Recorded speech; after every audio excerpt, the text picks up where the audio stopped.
cannot imagine a greater sin than to kill the Son of God.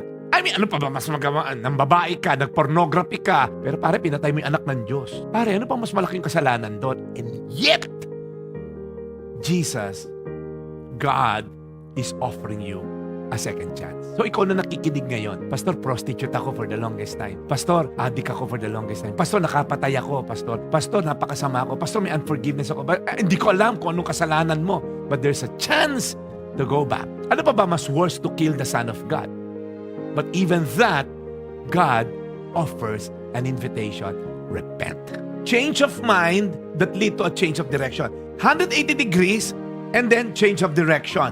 Hindi pa pwedeng nagsisi na ako pero hindi na bago buhay mo. May mga kilala ko nagsisi pero hindi binago action. Ayoko na talagang mandaya sa tax pero patuloy pa na. Ayoko na talagang mandaya sa mga empleyado ko. Hindi pa rin binabayaran yung mga SSS Pag-ibig. Ayoko na talagang mambabae. Nakikipag-flirt pa rin sa ka-office mate. Ayoko na talagang uminom. Nakikipag-inuman pa rin sa mga barkada.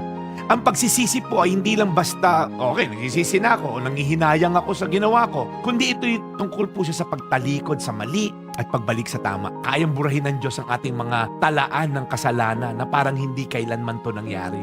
Ikaw na parang feeling mo wala ka ng pag-asa, meron kang pag-asa. Ang sarap lang isipin na the Lord doesn't look at how filthy we are, He look at how loving He is. Makakapagsimula ka muli, ito'y panahon sa'yo para magkaroon ka ng pagbabago.